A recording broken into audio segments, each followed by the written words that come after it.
Britannia, Nestle, ये सभी Nifty के टॉप गेनर्स में शामिल हैं। इन तीनों में से कोई स्टॉक जिस पे आप बीटीएसटी करना चाहेंगे? जी, फूड प्रोसेसिंग कंपनीज है वहां पे, और एफएमसीजी जो स्पेस है वहां पे मैं देखना चाहूँ तो टाटा कंज्यूमर पहली मेरी एक चॉइस बनेगी, क्योंकि टाटा कंज्यूमर का चार्ट काफी स्ट्रांग बना हुआ है और काफी दिनों की रेंज के बाद में आज फिर से एक ब्रेकआउट का कंटिन्यूएशन हमें देखने मिल रहा है। तो टाटा कंज्यूमर 1193 के लेवल पे चल रहा है, तो 1167 के स्टॉप लॉस के साथ में इसका बाय का व्यू बन रहा है। और मैं बेवरेजेस कंपनीज में भी देखता हूँ तो वहां पे भी मैकडोवेल ने भी काफी अच्छी टेक्निकल स्ट्रक्चर भी काफी अच्छा था। 2-3 दिन पहले आपके टीवी चैनल पे रेकमेंड भी किया था और आज के दिन में फिर से बुलिश कंटिन्यूइंग साइन हमें देखने मिल रहा है। तो बेवरेजेस में मैकडोवेल और फूड प्रोसेसिंग कंपनीज में टाटा कंज्यूमर। जिसमें मैकडॉनल्ड्स और साथ ही टाटा कंज्यूमर्स, ये दो काउंटर्स जो हैं जो कि रडार। अपैरल स्पेस में आज हम देख रहे हैं कि कुछ कुछ चुनिंदा बाइंग है। वेल्सपन में हम तेज़ी देख रहे हैं, वेल्सपन इंडिया में 2% के आसपास की। रेमंड के शेयर में तेज़ी है। आरवी डेनिम एक और छोटा काउंटर है, वहाँ पर 3% के आसपास के मूव हैं। कपिल, कहीं आपको इसमें ट्रेड दिख रहा है क्या? जी, मैं वन बाय वन देख रहा हूँ तो वेल्सपन लिविंग में तो मुझे अभी तक तो काफ़ी फ्लैट ही कारोबार में से पॉजिटिव चला हुआ है, लेकिन कोई डिसिसिव ब्रेकआउट तो नहीं देखने मिल रहा है। और रेमंड को एक बार मैं एनालाइज़ कर लूँ तो रेमंड, हाँ, यहाँ पे थोड़ा-सा एक कुछ ट्रैक्शन देखने मिल रहा है। बेस को रिटेस्ट करके फिर से ऊपर की ओर ट्रैक्शन देखने मिल रहा है। 1827 का लेवल है यहाँ पे। तो इसके जो इंट्राडे में स्टॉप लॉस के लेवल बनेंगे वो कुछ 1780 के लेवल बनेंगे, जो कि आज के दिन का लो है। और ऊपर में जो इसके अपसाइड पोटेंशियल हमें देखने मिल पा रहा है वो कहाँ न कहाँ पे 1900 के लेवल, जो इसका प्रीवियस रेजिस्टेंस पॉइंट है, तो वहां पे एक ट्रेड अपॉर्चुनिटी बन सकती है। तो ऑलमोस्ट 40 रुपए का रिस्क बैठता है और ऊपर में 70 से 80 रुपए का टारगेट का पोटेंशियल बन रहा है। 80 रुपये यानी कि 1900 रुपये के ऊपर निकलने की क्षमता है रेमंड के शेयर में। ऑटो स्पेस में बड़ा अच्छा एक्शन है आज। ऑटो में, ऑटो इंसलरी में आप देखिए, अगर इंसलरी स्पेस में देखेंगे तो जेटी, ईकेटी, लूमेक्स ऑटो, रामकृष्ण फोर्जिंग, ये तमाम शेयर चल रहे हैं। यहाँ तक कि जो टायर वाली कंपनीज हैं वहाँ पर भी एक्शन हमें देखने को मिल रहा है। C8 में तेज़ी है, अपोलो में भी तेज़ी है, जेके टायर का भी शेयर चल रहा है। जेके टायर पर अक्षय आप व्यू दीजिए। अभी दिन के ऊपरी स्तर पर है और बढ़िया मूव बना पिछले घंटे भर में। जेके टायर क्या और अभी दौड़ेगा? 526 रुपए के आसपास का भाव है इसका। जी बिल्कुल, ये दौड़ेगा स्टॉक।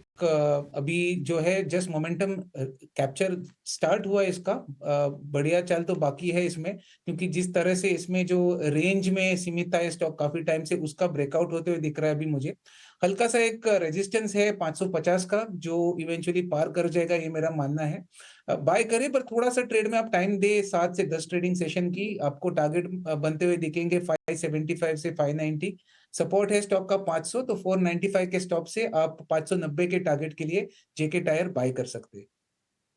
ओके, जेके टायर बाय कर सकते हैं। कई सारे देखिए स्टॉक्स में ज़बरदस्त एक्शन है, जैसा कि हम उम्मीद ही कर रहे थे कि आखिरी के आधे घंटे में काफ़ी इंटरेस्टिंग एक्शन होगा। इस बीच देखिए बर्जर पेंट्स 9% से ज़्यादा की तेज़ी दिखा रहा है आपको।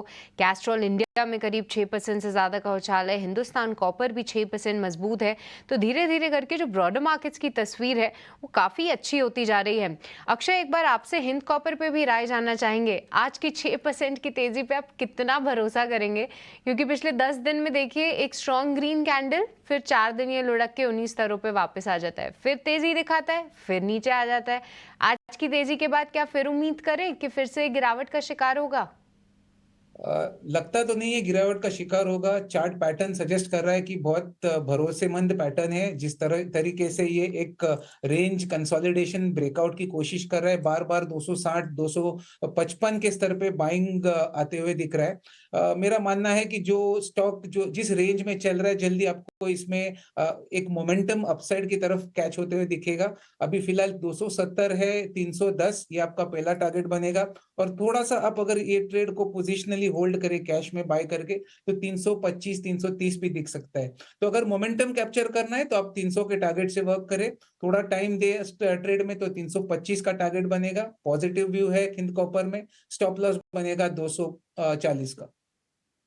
आज फार्मा काउंटर्स में तेजी जरूर है, पर अजंता फार्मा 7% का उछाल दिखा रहा है। कैसा दिख रहा है चार्ट्स पे? जी, अजंता फार्मा का ब्रॉडर चार्ट हम देखने जाएँ तो काफ़ी बेहतरीन ही रहा हुआ है पिछले अच्छी खासी मोमेंटम के बाद में आई थिंक 1400 से इसका ब्रेकआउट आया था, 1400 से सीधा वो 2400 तक देखने मिला हुआ है। उसके बाद में 1-2 महीने से स्टॉक ने थोड़ा-सा कंसोलिडेट किया हुआ था और आज पहला दिन है जहाँ पे हमें काफ़ी भारी भरकम एक मोमेंटम देखने मिली हुई है। सपोर्ट लेवल जो रहे हुए हैं वो भी काफ़ी इंटैक्ट रहे हुए हैं। ट्रेंड में एक बुलिश कंटिन्यूएशन साइन हमें देखने मिल रहा है। स्टॉक प्राइस नो डाउट 7% ऊपर चला गया है तो हमें एक साथ ना बाय करते हुए एक रेंज बनानी होती है। तो लेट्स से कि 2230 से लेके 2150 नॉर्मली जब भी कोई एक स्ट्रॉन्ग बुल कैंडल बनती है तो हम उसका 50% ऑफ द पोर्शन जो होता है वो उसको हम एक्यूमुलेशन जोन की तरफ मानते हैं। तो इस केस में इसका 2150 का लेवल आता है। तो ये एक एक्यूमुलेशन जोन बना रहेगा और नीचे में इसके जो स्टॉप लॉस हमें देखने मिलते हैं तो 2040 के यहाँ पे आएंगे और ऊपर में इमीडिएट रेजिस्टेंस आपका 2330 का है, लेकिन वो रेजिस्टेंस आपके ब्रीच होने के चांसेस काफी ज्यादा होते हैं क्योंकि आपका कोई स्टॉक पॉजिटिव ट्रेंड में होता है, वहां पे सपोर्ट लेवल आपके काफी स्ट्रांग होते हैं, रेजिस्टेंस लेवल कंपैरेटिवली वीक होते हैं, तो 2330 का रेजिस्टेंस है, लेकिन वहां पे प्रॉफिट बुकिंग ना करते हुए अगर प्राइसेस वहां से ऊपर में रिबाउंड करता है और ये लेवल ब्रीच करता है, तो ट्रेंड के साथ कंटिन्यू रह सकते हैं। तो अजंता फार्मा पे ओवरऑल ब्रॉड रिव्यू पॉजिटिव ही रहेगा। सेंट का यहाँ पे तेजी हो गई है, पर चलिए अब कुछ ही मिनट बाकी रह गए हैं आज के बाजार बंद होने में। अब शुरू करते हैं अपने एक्सपर्ट से उनके BTST आइडियाज लेना और कहाँ पे आप रख सकते हैं नजर। तो अक्षय, आपसे समझना चाहेंगे, पहले आप बताइए कि कौन से स्टॉक्स आपके रडार पे हैं, कहाँ पे आप BTST या फिर STBT ट्रेड लेके जाना चाहेंगे। BTST की राय रहेगी, स्टॉक का नाम है टोरेंट फार्मा, 2668 का करंट रेट है। अगर आप प्राइस एक्शन देखे तो गए काफी दिनों से एक रेंज में सीमित है। अभी जैसे मैं स्टॉक को देख रहा हूँ, रेंज का ब्रेकआउट कर रहा है स्टॉक, तो एक मोमेंटम पकड़ रहा है स्टॉक। आइडियल BTST कैंडिडेट है, 2750 से 2800 तक टारगेट बनने की क्षमता रखता है। 2600 का स्टॉप लॉस बनाइए और BTST करे टोरेंट फार्मा में। हैं कि आपके लिए ऑप्शंस में मौके कहां पर बन रहे हैं, लेकर आएंगे ऑप्शंस का चैंपियन।